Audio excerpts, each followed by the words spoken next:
Hi, hello everyone. This is Staff Ice Academy. நாம் இன்னைக்கு February 20 current affairs பார்த்துடலாம். இன்னைக்கான first question பார்த்தீங்கன்னா வந்துட்டு For Gaza reconstruction effort, America and allied nations pledged how much dollars அப்படின்னு சொல்லிட்டு பார்ப்போம். ஓகேவா? ஸோ இப்போ பார்த்தீங்கன்னா ரீசெண்டாக வந்து ஏஐ இம்பேக்ட் சம்மிட்டு அதுக்கப்புறம் வந்து ஏஐ ரிலேட்டடான கான்ஃபரன்ஸ் அதை தொடர்ந்து நடந்துட்டுருக்கு. ஸோ அது ரிலேட்டடாக நம்ம நிறையா பார்க்க போகிறோம். இது என்ன அதை வச்சுன கரண்ட் அஃபேர்ஸ் நிறையா இருக்குது. ஸோ இது வந்து என்ன அப்படின்னு பார்த்தீங்கன்னா ஃபஸ்ட்டு வந்து Gaza reconstruction effort America and allied nations pledged how much dollars. இப்போ இஸ்ரேல் அண்ட் பாலஸ்தீனுக்கு இடையில வந்துட்டு பெரிய வார் இருந்துச்சு. இப்போ எப்படி வந்துட்டு உக்ரைனுக்கு ரஷ்யாவுக்கு இடையில இருந்த மாதிரி வந்து இஸ்ரேலுக்கும் பாலஸ்தீனும். ஸோ அதில் பார்த்திங்கன்னா அமெரிக்கா வந்து இடையில வந்துட்டு ஒரு சமரசம் பண்ணுறது இந்த ஒர்க் எல்லாமே வந்துட்டு பண்ணுச்சுன்னு சொல்லிட்டு நம்ம பார்த்தோம்.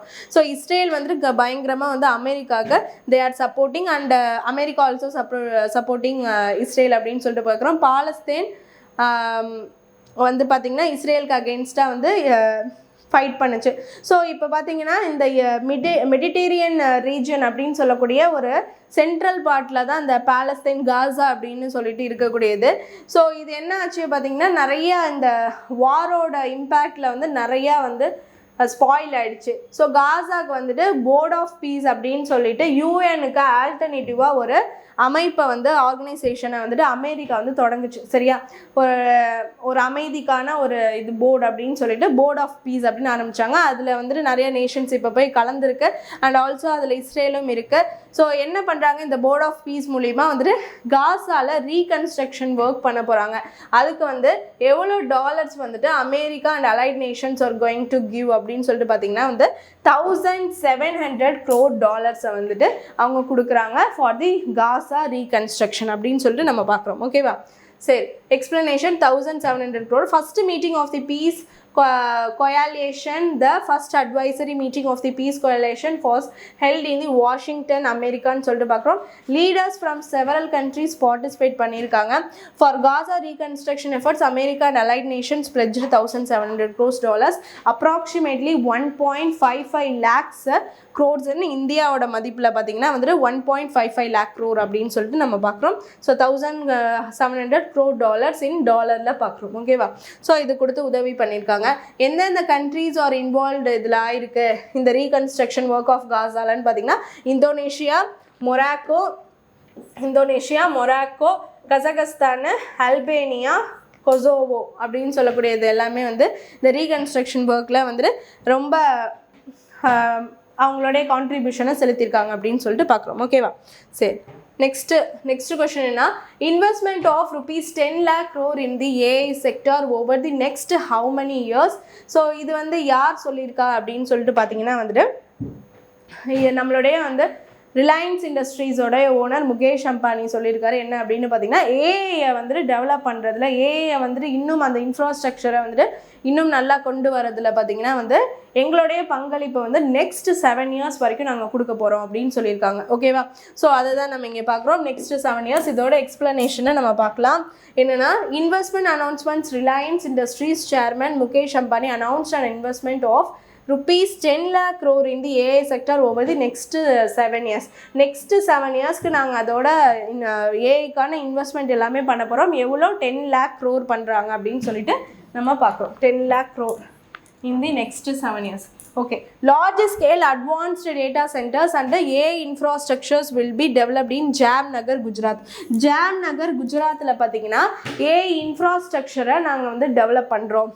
அதுக்கு வந்து ஏஐயை வந்துட்டு லார்ஜ் ஸ்கேல் செக்டார்ஸில் வந்து அட்வான்ஸ் டேட்டாவாக என்னென்ன அதுக்கான ஒரு அதை இன்னும் நல்லா டெவலப் பண்ணுறது, அதுக்கான ஒரு சென்டர்ஸ் அமைக்கிறது, ஏஐ இன்ஃப்ராஸ்ட்ரக்சர் டெவலப் பண்ணுறது எங்கே ஜாம்நகரில் நிறைய சென்டர்ஸ் அமைக்க போகிறதா சொல்லியிருக்காங்க. அது குஜராத்தில் இருக்குது. அண்ட் இவங்க என்ன பண்ணுறதா சொல்லியிருக்காங்க, நெக்ஸ்ட்டு 7 yearsக்கு 10 lakh crore இன்வெஸ்ட் பண்ணி ஏஐயை ஃபுல்லாக டெவலப் பண்ணுறதா இவங்க மெயினான வேலை அப்படின்னு சொல்லியிருக்காங்க. ஓகேவா? சரி, next third question, which nation was the agreement made between in AI related training and large scale data centers? So யார் வந்து 2 பேர் வந்து ஒரு அக்ரிமெண்ட் சைன் பண்ணியிருக்காங்க. ஏஐ ரிலேட்டடாக ஒரு training and large scale data centre வந்து அமைக்க போகிறதா பண்ணியிருக்காங்க அப்படின்னு சொல்லிட்டு பார்த்தீங்கன்னா, ஃபஸ்ட்டு நம்ம இதே தான் பார்த்தோம். ஒரு லார்ஜ் ஸ்கேல் டேட்டா சென்டர்ஸ் வந்துட்டு ஜாம்ஷெட்பூர் குஜராத்தில் வந்துட்டு இது பண்ண போகிறாங்க. 7 இயர்ஸில் வந்து 10 lakh crore வந்துட்டு இன்வெஸ்ட் பண்ண போகிறாங்க. அது மூலியமாக ஏஐ டெவலப் பண்ணுறதுக்கு சேர்மன் முகேஷ் அம்பானி இல்லை ரிலையன்ஸோட இண்டஸ்ட்ரீஸ் அவங்க என்ன சொல்லியிருக்காங்கங்கிறத நம்ம பார்த்தோம். இப்போ என்னென்னா ஒரு 2 groups வந்துட்டு they are signing the agreement. So இதே மாதிரி ஏஐ டெவலப் பண்ணுறது, அதுக்கான ஒரு லார்ஜ் ஸ்கேல் சென்டர்ஸ் வந்துட்டு அமைக்க போகிறது. இது யார் பண்ணியிருக்கா அப்படின்னு சொல்லிட்டு பார்த்தீங்கன்னா வந்துட்டு Tata groups and open AI, open artificial intelligence and Tata groups இவங்க தான் பண்ணியிருக்காங்கன்னு சொல்லிட்டு பார்க்குறோம். ஓகேவா? ஸோ என்னன்னா an agreement was signed to expand AI technology in India and establish large scale data centers. The agreement is between, இப்போ ஒன்றும் கிடையாது, எதுக்குன்னு ஸ்டார்டிங்லேயே சொன்னேன்னா ஃபுல்லாகவே நியூஸ் எல்லாத்துலேயுமே வந்து ஆஃப்டர் டு தட் அந்த ஏஐ சம்மிட் நடந்துச்சுல, அந்த இம்பேக்ட் சம்மிட் அப்படின்னு சொல்லிட்டு அதில் நடந்துச்சு. ஸோ அதுக்கப்புறத்துலேருந்து எல்லாமே ஏஐ பற்றி தான் வந்துட்டு பேசிகிட்டு இருக்காங்க. ரிஷி சுனக் வந்து நம்மளுக்கு தெரியும், former prime minister of Britain நம்மளுக்கு தெரியும். ஸோ அவர் கூட வந்து என்ன சொன்னார் அப்படின்னு பார்த்தீங்கன்னா வந்து நம்ம இந்தியா வம்சாவளியை சேர்ந்தவர்.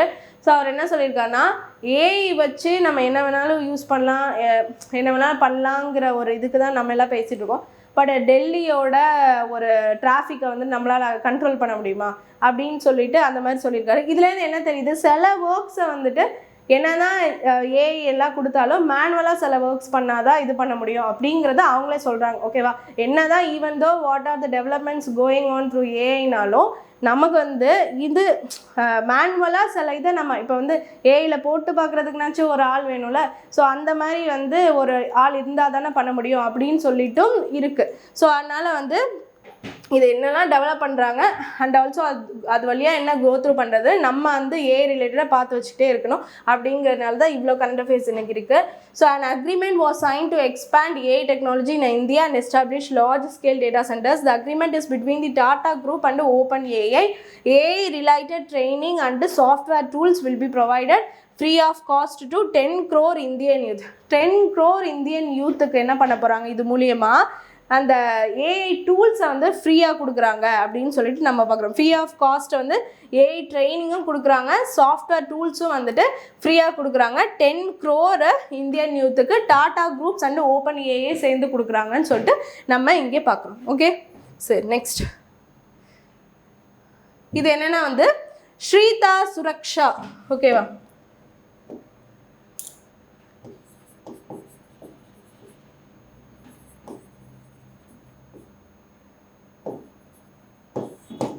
ஓகேவா?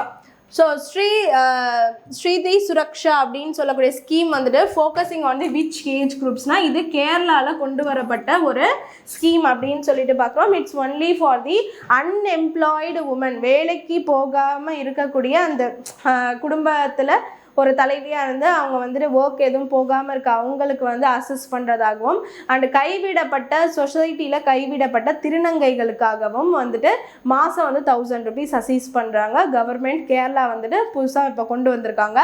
அது எந்த ஏஜ்லேருந்து எந்த ஏஜ் குரூப்ஸ்க்குனா வந்துட்டு 35 to 60 ஏஜ் குரூப்ஸில் இருக்கிற அந்த உமன்ஸ்க்கு வந்துட்டு கொடுக்குறதா சொல்லியிருக்காங்க. சரியா? 1000 per month assistance from the age group 30 to 60 years. So இது எல்லாமே வந்துட்டு ஒரு ரேஷன் கார்டு மூலிமா வந்துட்டு அவங்களுக்கு கொடுக்குறாங்க அப்படின்னு சொல்லிட்டு நம்ம பார்க்குறோம். ஓகேவா? ஸோ அதுதான் ஃபஸ்ட்டு ஆன்சர். என்னது? 35 to 60. ஓகே, எக்ஸ்ப்ளனேஷன் பார்த்துருவோமா? கேரளாவில் இந்த ஸ்ருதி சுரக்ஷா ஸ்கீம் மூலிமா for unemployed women and economically weaker transgender persons aged 35 to 60 monthly financial assistance of ₹1000 through direct bank transfer. நம்மளுக்கு எப்படி தமிழ்நாட்டில் உரிமை தொகை கொடுக்குறாங்க 1000 வந்துட்டு மந்த்லி, அந்த மாதிரி சில அன்எம்ப்ளாய்டு உமன் அண்ட் ஆல்சோ இவங்களுக்கான க்ரைட்டீரியாஸ் பார்த்தீங்கன்னா அன்எம்ப்ளாய்டு உமன் அண்டு இந்த மாதிரி வந்து டிரான்ஸ்ஜெண்டர்ஸ்க்குன்னு சொல்லிட்டு இவங்க வச்சுருக்காங்க. ஓகேவா? சரி, next which country is going to host AI summit in 2026? So இப்போ எல்லாம் ரீசெண்டாக நடந்துச்சு. அதில் ஏஐ சம்மிட்டை வந்து நெக்ஸ்ட்டு வந்து 2027 which country is going to hostனா Switzerland is going to host அப்படின்னு சொல்லிட்டு பார்க்குறோம். ஸோ அது ரிலேட்டடாக பார்த்துலாம். And AI summit held in Delhi.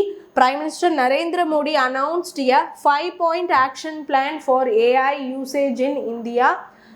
ethical principles, responsible governance, national security, inclusive growth, legal and regulatory frameworks is going on.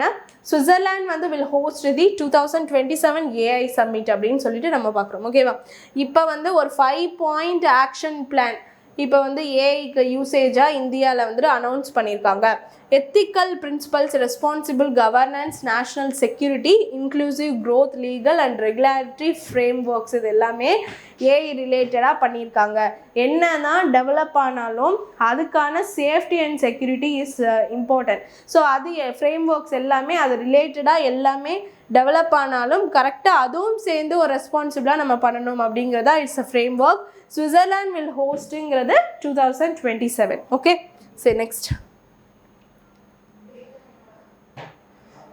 The new parachute developed for the Gaganyaan mission named as Gaganyaan வந்துட்டு ஒரு நம்ம வந்து விண்வெளிக்கு வந்து இங்கேருந்து வந்து நம்ம மனுஷங்க வந்துட்டு மனிதர்கள் ஹியூமன்ஸ் வந்துட்டு ட்ராவல் பண்ணுறது 4 members are going to travel, they are getting ready for that அப்படிங்கிறதும் நம்மளுக்கு தெரியும்.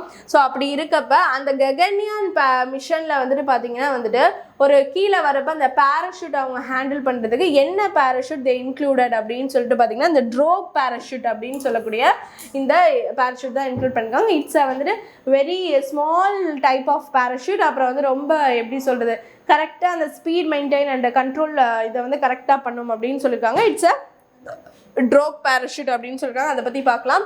DRDO development research and development defence research and development organisation test success a new drop parachute developed for the Gaganyaan mission was successfully tested at the DRDO test center in Chandipurla பண்ணியிருக்காங்க. The drop parachute helps reduce the speed of the aircraft crew model during landing. நான் சொன்ன பார்த்தீங்களா ஸ்பீடை வந்து கரெக்டாக maintain பண்ணி அப்படியே பொத்துன்னு வந்து அவங்க உழுவுறதோ அந்த மாதிரிலாம் இல்லாமல் ஸ்பீடை வந்து அவங்க கரெக்டாக மெயின்டைன் பண்ணி கீழே இறங்குற மாதிரி வந்து அது செட் பண்ணியிருக்கு. And it's a small parachute of deployment. So பார்த்தீங்கன்னா ஒரு கரெக்டாக வந்து பிளேஸ் ஆகிறதுக்கு ஹெல்ப்ஃபுல்லாக இருக்க மாதிரி DRDO டெவலப் பண்ணியிருக்காங்க. Okay, next question. Which country signs 5-year rice pact with world food programme? So இப்போ யூஎன் நேஷனோட வேர்ல்டு ஃபுட் ப்ரோக்ராம்னு ஒன்று இருக்கும். இப்போ எப்படி வந்து வேர்ல்டு ஹெல்த் ஆர்கனைசேஷன் இந்த மாதிரி ஒன்று இருக்குது, ஜென்ரல் அசம்பிளி ஒன்று இருக்குது, இந்த மாதிரி வந்து வேர்ல்டு ஃபுட் ப்ரோக்ராம்னு ஒன்று இருக்குது. இப்போ இந்தியாவுக்கு நம்ம வந்து ஃபுட் கார்பரேஷன் ஆஃப் இந்தியா அப்படின்னு சொல்லிட்டு ஒன்று வச்சுருக்கோம். அதே மாதிரி இவங்களுக்கு வந்துட்டு வேர்ல்டு ஃபுட் ப்ரோக்ராம் ஒன்று இருக்குது. அவங்க உலகளாவிய எல்லா விதமான அந்த ஃபுட் அசிஸ்டன்ஸ் எல்லாருக்கும் போய் சேருதா இது எல்லாத்தையுமே வந்துட்டு கவனிக்கிறதுக்கான ஒரு ப்ரோக்ராம். ஓகேவா? ஸோ அப்படி இருக்கிறப்ப இதுக்கு யார் இப்போ ரீசெண்டாக சப்போர்ட் பண்ணுறதா சொல்லியிருக்கா அப்படின்னு பார்த்தீங்கன்னா விச் கண்ட்ரினா நம்ம இந்தியா சொல்லியிருக்காங்க. என்ன சப்போர்ட் என்ன இது அதை எக்ஸ்ப்ளனேஷனில் பார்த்துலாம். India has signed a 5-year agreement with the United Nations World Food ப்ரோக்ராமோட நம்ம ஒரு 5 years அக்ரிமெண்ட் சைன் பண்ணியிருக்கோம். என்னன்னா support global hunger relief through sustainable rice supplies. உணவு largest product exporter of the rice. ஓகேவா? ஸோ ரைஸோட லார்ஜஸ்ட் எக்ஸ்போர்ட்டராக நம்ம இந்தியா தான் இருக்கோம். ஓகேவா? இது ஒரு ஜிகே. நம்ம வந்து லார்ஜஸ்ட் ரைஸ் எக்ஸ்போர்ட்டராக இருக்கோம். ஸோ நம்ம இருக்கப்போ நம்ம 5 yearsக்கு நெக்ஸ்ட்டு வந்து நம்ம WFPயோட ஒரு அக்ரிமெண்ட் என்ன போட்டிருக்கோம் அப்படின்னா வந்துட்டு நாங்கள் உங்களுக்கு ரைஸ் சப்ளை தரேன். இது மூலிமா வேறு எங்கேயாச்சும் இந்த மாதிரி ரைஸ் கிடைக்காம சாப்பாடுக்கு கஷ்டப்படக்கூடிய கண்ட்ரிஸ் அந்த க்ரைசிஸை நாங்கள் போக்குற மாதிரி நாங்கள் கொடுத்துட்றோம். அதுக்கு நீங்கள் எவ்வளோ அமௌண்ட்டுக்குன்னு அவங்களுக்குள்ள அதுக்கான டெசிஷன் வந்துட்டு போயிருக்கு. ஓகேவா? ஸோ அப்படி இருக்கப்போ ரைஸ் சப்ளைவை நம்ம அடுத்த 5 ஆண்டுக்கு கொடுக்க போகிறோம் அப்படின்னு சொல்லிட்டு பார்க்குறோம். This helps in humanitarian crisis across எங்கெங்கன்னா ஆஃப்ரிக்காவில், வெஸ்ட் ஏஷியாவில், அப்புறம் வந்து கான்ஃப்ளிக்ட் அஃபெக்டட் ரீஜன்ஸ் அப்படின்னு சொல்லக்கூடிய இடங்கள் எல்லாத்துலேயுமே இந்த மாதிரி உணவுக்கு பஞ்சமாக கஷ்டப்படுற மாதிரி எந்த ஏரியாஸ்லாம் இருக்கோ அங்கெல்லாம் வந்துட்டு இது பண்ணலாம். இப்போ சோமாலியா இந்த மாதிரி ஏரியாஸ்லாம் ரொம்ப கஷ்டம். அந்த மாதிரி இருக்கப்ப Africa, South West Asia, so இந்த இடத்துலலாம் அவங்க கான்சன்ட்ரேட் பண்ணுவாங்கன்னு சொல்லிட்டு பார்க்குறோம். It's a memorandum of understanding between which 2 programmes அப்படின்னு சொல்லிட்டு பார்த்தீங்கன்னா வேர்ல்டு ஃபுட்டு ப்ரோக்ராமுக்கும் ஃபுட் கார்பரேஷன் ஆஃப் இந்தியா இவங்க 2 பேருக்குமானது அப்படின்னு சொல்லிட்டு பார்க்குறோம். ஓகேவா? Next Under the agreement, India will supply up to 2 lakh metric tons of rice over 5 years to support emergency food assistance operation. இவங்க பார்த்தீங்கன்னா வந்துட்டு 2020ல வந்து நோபல் பீஸ் ப்ரைஸ் அப்படிங்கிறதும் வாங்கியிருக்காங்க அப்படின்னு சொல்லிட்டு பார்க்குறோம். இதை எப்போ எஸ்டாப்ளிஷ் பண்ணாங்கன்னா 1961ல் இந்த வேர்ல்டு ஃபுட் ப்ரோக்ராம்ங்கிறத எஸ்டாப்ளிஷ் பண்ணாங்க. இப்போ என்ன ப்ரைஸ் இவங்களுக்குள்ள பேச்சுவார்த்தை நடந்து ஃபிக்ஸ் பண்ணியிருக்காங்கன்னா the price has been fixed at rupees 28,000 per quintal until March 31, 2026 வரைக்கும் இந்த ரேட்டில் இவங்க இது ப்ரொசீட் பண்ணுறாங்க அப்படின்னு சொல்லிட்டு நம்ம பார்க்குறோம். ஓகேவா? சரி, next question. Which state in India first to officially declare coastal wide flooding a state specific disaster? இப்போ என்ன அப்படின்னு பார்த்தீங்கன்னா, இந்த கோஸ்டல் ஏரியாஸில் இருக்கக்கூடியதில் அதிகமான கோஸ்டல் லைன்ஸ் கவர் பண்ணுறதுல கேரளா இருக்குது. ஸோ கேரளாவில் வந்து பார்த்திங்கன்னா வந்து அந்த டைட்ஸ் வந்துட்டு அதிகமாக வந்து பெரிய ஒரு சுனாமி மாரி இல்லைன்னா பேர் அலைகளாக வந்து நிறையா ஃப்ளட்டுக்கு வந்துட்டு வழிவகுக்குது. இந்த மாதிரி அதிகமாக இருக்கக்கூடிய இடமா வந்துட்டு கேரளா இருக்குது. அதனால் எங்களுக்கான ஒரு India's first officially declare coastal tide flooding. ஓகேவா? டைட் ஃப்ளட்டிங் நாங்கள் அப்படின்னு சொல்லிட்டு இவங்க வந்து டிக்ளேர் பண்ணியிருக்காங்க. யார்? கேரளா. ஓகேவா?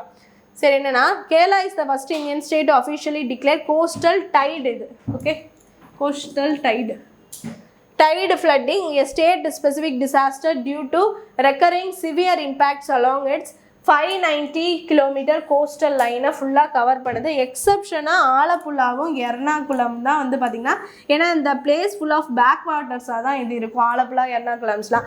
மித்த the declaration covers 9 district especially low lining areas of from சீனு பார்க்கக்கூடிய அந்த ஆலப்புழா அண்ட் எர்ணாகுளம். மித்த இருக்கக்கூடிய அந்த 9 டிஸ்ட்ரிக்ட் அந்த கோஸ்ட் லைன் வந்துட்டு 590 கிலோமீட்டர்ஸ் வரைக்கும் இருக்குது. இது மூலிமா அந்த டைடு ஃப்ளட் அப்படிங்கிறது எங்களுக்கு நிறையா அஃபெக்ட் ஆகுது அப்படின்னு ஒரு டிக்ளரேஷனை கேரளா வந்து கொடுத்துருக்காங்க. Aim to address growing threats from rising tides and climate changes. So இதை சொல்கிறது மூலிமா ஒன்றும் கிடையாது, இந்த மாதிரி ஒரு த்ரெட்ஸ் இருக்குது, எங்களுக்கு இதை நாங்கள் டிக்ளேரே பண்ணிட்டோம், எங்களுக்கு இந்த த்ரெட்ஸ் இருக்குது, அதனால எப்போதுனாலும் ஆபத்து இருந்துச்சுன்னா அதை ப்ரிகாஷனரி மெஷர்ஸோ இல்லை ப்ரிவென்ஷனாக என்ன பண்ணலாமோ அதுக்கு ரெடியாக இருக்கணும், எங்களுக்கு இப்படிலாம் பாதிப்பு இருக்குது அப்படிங்கிறத அவங்க டிக்ளேர் பண்ணியிருக்காங்க. ஓகேவா? சரி, next. Where does Mumbai host first climate week? So first climate week அப்படிங்கிறத வந்து எங்கள் மும்பை வந்து ஹோஸ்ட் பண்ணியிருக்காங்க அந்த ஒரு ப்ரோக்ராம் அப்படின்னு சொல்லிட்டு பார்த்தீங்கன்னா ஜியோ வேர்ல்டு கன்வென்ஷன் சென்டர் மும்பையில் வந்து ஹோஸ்ட் பண்ணியிருக்காங்க அப்படின்னு சொல்லிட்டு பார்க்குறோம். ஓகேவா? சரி, இது என்ன அப்படின்னா கிளைமேட் வீக் அப்படிங்கிறது நம்மளுக்கு நல்லாவே தெரியும். கிளைமேட் வந்துட்டு இப்போ ரொம்ப வந்து ப்ராப்ளமேட்டிக்காக மாறிக்கிட்டு இருக்கு. ஸோ டெம்பரேச்சர் வந்துட்டு ரொம்ப அதிகமாகிட்டுருக்கு. இப்போ ஒரு குறிப்பிட்ட டைம் தான் சம்மரு, ஒரு குறிப்பிட்ட டைம் தான் வின்டர் அப்படிங்கிறதுலாம் வந்து சொல்ல முடியாத மாதிரி இருக்குது. இப்போ எப்படின்னா ஒரு நிறையா நம்ம கலோக்கியலாக பேசுகிறப்ப கேள்விப்பட்டிருப்போம், விஷப்பனி மாதிரி இருக்குது, இது வந்து ஒத்துக்க மாட்டேங்குது, சம்மரில் வந்துட்டு இது கரெக்டாக வேர்க்கிற மாதிரி தெரியல, ஒரு மாதிரி குத்துற மாதிரி இருக்குது, இந்த மாதிரி சொல்லக்கூடிய. ஏன்னா அந்த கிளைமேட் வந்து கரெக்டான ஒரு இதில் போல் மெஷர்மெண்ட்ஸில் போல். ஸோ அதெல்லாம் வந்து எப்படின்னா குளோபலி வந்து டெம்பரேச்சர் வந்துட்டு ரொம்ப ரைஸ் ஆகிக்கிட்டு இருக்கு. ஸோ அப்போ வந்துட்டு நம்ம வந்து அந்த பொல்யூஷன் கண்ட்ரோல் பண்ணணும், ஓஷன் டெப்ளிஷன்லேருந்து இது பண்ணணும், அந்த போகக்கூடிய அந்த க்ரீன் ஹவுஸ் கேஸஸ்லாம் ரெடியூஸ் பண்ணணும். அதுக்காக நம்ம கிளைமேட்டுன்னு சொல்லிட்டு அதுக்காக நம்ம நிறைய கான்ட்ரிபியூஷன் பண்ணிகிட்டு இருக்கோம். இப்போ கிளைமேட் வீக் அப்படிங்கிறத வந்து ஜியோ வேர்ல்டு கன்வென்ஷன் சென்டர் பண்ணியிருக்காங்க. Focusing on actionable solution to the for the global south அப்படின்னு சொல்லிட்டு பார்க்குறோம். சிஎம் ஆஃப் மகாராஷ்டிரா தேவேந்திர பட்னாவிஸ் நம்மளுக்கு தெரியும், அவர் தான் இதை இனாக்ரேட் பண்ணியிருக்காரு. இது வந்து 3 டே ஈவெண்ட்டு. இதை யார் ஆர்கனைஸ் பண்ணியிருக்காங்கன்னா ப்ராஜெக்ட் மும்பையும் மகாராஷ்டிரா கவர்மெண்ட் அவங்க 2 பேரும் பண்ணியிருக்காங்க. Announced 1 lakh solar pumps for, இதில் என்னென்னா solar pumps for Maharashtra as India's emission decline அதுக்கப்புறம் வந்து டெஸ்பைட் எக்கனாமிக் க்ரோத் அப்படின்னு சொல்லிட்டு பார்க்குறாங்க. ஓகேவா? சரி, இதில் வந்து இன்னொன்று என்ன பண்ணியிருக்காங்கன்னா 1 lakh சோலார் பம்ப்ஸையும் வந்துட்டு ரிலீஸ் பண்ணியிருக்காங்க. இது எல்லாமே வந்துட்டு நெட் ஜீரோ கார்பன் எமிஷன்ஸ்க்காக தானே. ஸோ எல்லாமே இது பண்ணோம்னா அது வந்து கிளைமேட் வந்து சரியாகிட்டு வரும். ஸோ இது எல்லாமே வந்து பண்ணியிருக்காங்க அப்படின்னு சொல்லிட்டு பார்க்குறோம். ஓகேவா? ஸோ எங்கே நடந்துச்சு? ஜியோ வேர்ல்டு கன்வென்ஷன் சென்டர் மும்பையில். ஓகே, இன்னைக்கான இம்பார்ட்டன்ட் டேஸ் பார்த்துருவோமா? ஓகே, இம்பார்ட்டன்ட் டேஸில் ஃபஸ்ட்டு என்ன அப்படின்னு பார்த்தீங்கன்னா அருணாச்சல் பிரதேஷ் அண்ட் மிசோரமோட ஸ்டேட்ஹுட் டே அப்படின்னு சொல்லக்கூடிய அந்த ஸ்டேட் வந்து முதல் வந்து வந்தது எப்போ அப்படிங்கிறத நம்ம இப்போ பார்க்குறோம். February 20 தான் வந்து மிசோரமுக்கும் அருணாச்சல் பிரதேஷ்க்குமான ஸ்டேட்ஹுட் டே அப்படின்னு சொல்கிறோம். எப்போ இது ஒரு தனியான ஒரு ஆர்கனைசேஷனாக வந்துச்சு அப்படின்னு பார்த்தீங்கன்னா தனியாக ஒரு ஸ்டேட்டாக வந்துச்சு 1987 வந்துச்சு அப்படின்னு சொல்லிட்டு பார்க்குறோம். ஸோ வந்து இந்த மிசோரம் அப்படின்னு சொல்லக்கூடியது லேண்ட் ஆஃப் ஹில்ஸ் அப்படின்னு சொல்லிட்டு பார்க்குறோம். இது ரெண்டுமே வந்துட்டு நார்த் ஈஸ்டில் இருக்கக்கூடிய ஸ்டேட்ஸு. லேண்ட் ஆஃப் ஹில்ஸ் வந்து மிசோரம்னு சொல்லிட்டு பார்க்குறோம். இது வந்து 23rd ஸ்டேட்டாக வந்துச்சு. நெக்ஸ்ட் அருணாச்சல் பிரதேஷ் அப்படின்னு சொல்லக்கூடியது வந்து லேண்ட் ஆஃப் ரைசிங் சன் அப்படின்னு சொல்லிட்டு பார்க்குறோம். ஏன் ரைசிங் சன்னாக பார்க்குறோம் அப்படின்னா வந்துட்டு நம்ம மேப்பில் பார்க்குறப்பே வந்து பார்த்திங்கன்னா நார்த்து வெஸ்ட்டு இந்த சைடு ஈஸ்ட்டு அதுக்கப்புறம் சவுத்துன்னு இருக்கும். ஈஸ்ட்டில் வந்து சன் வந்து ரைஸ் ஆகும் ஃபஸ்ட்டு. அப்போ அருணாச்சல் பிரதேஷ் தான் ஃபஸ்ட்டு இருக்கும். அருணாச்சல் பிரதேஷில் சூரிய ஒளி வந்து தான் நம்மளோடைய இந்தியா ஃபுல்லாக பரவும். ஸோ இது நம்மளுக்கு நல்லாவே தெரியும். அதே மாதிரி நார்வேல தான் ஃபஸ்ட்டு வந்து குளோபலி வந்து சூரிய ஒளி ஃபஸ்ட்டு அங்கே பட்டு தான் ஃபுல்லாக நம்ம வேர்ல்டு ஃபுல்லாக வேறு இடத்துல வருது. ஓகேவா? ஸோ வந்து நம்மளுக்கு நல்லாவே தெரியும் ரைசிங் பிளேஸு. ஸோ அதனால் Arunachal Pradesh is known as the land of the rising sun. இது வந்து 24th ஸ்டேட் ஆஃப் இந்தியா அப்படின்னு சொல்லிட்டு பார்க்குறோம். மிசோரம் வந்து 23rd ஸ்டேட் ஆஃப் இந்தியான்னு சொல்லிட்டு பார்க்குறோம். அண்ட் இது எப்போ ஆனது 1987 பார்க்குறோம். இல்லை கண்டிப்பாக ஒன்று முக்கியமாக தெரிஞ்சுக்கணுமே, அது என்னென்னா எந்த ஸ்டேட்டில் இருந்து இது பிரிஞ்சு இது ஒரு தனித்தனி ஸ்டேட்டாக ஆனிச்சுன்னா நார்த் ஈஸ்டில் இருக்கக்கூடிய அசாம் ஸ்டேட்லேருந்து பிரிஞ்சு இது ரெண்டும் வந்து தனித்தனி ஸ்டேட்டாக ஆயிருக்கு அப்படின்னு சொல்லிட்டு நம்ம பார்க்குறோம். ஓகேவா? சரி, next world day of social justice வந்து February 20. இதோட தீம் வந்து empowering inclusion, bridging gaps for social justice focus, promoting inclusion and reducing social inequalities. social inequalitiesல இருக்கக்கூடிய வேறுபாடுகள்லாம் இல்லாமல் எல்லாரும் இருக்க இது பண்ணோம். அதுக்கான ஜஸ்டிஸ் வந்துட்டு கரெக்டாக எல்லாருக்குமே கிடைக்கணும் அப்படிங்கக்கூடிய world day of social justice வந்துட்டு February 20 அப்படின்னு சொல்லிட்டு பார்க்குறோம். தமிழ்நாடோடைய சோஷியல் ஜஸ்டிஸ் வந்துட்டு September 17 அப்படின்னு சொல்லிட்டு பார்க்குறோம். ஓகேவா? சரி, நம்ம இன்னைக்கான current affairs and important days எல்லாமே பார்த்தாச்சு. Hope you understand the video. Thank you.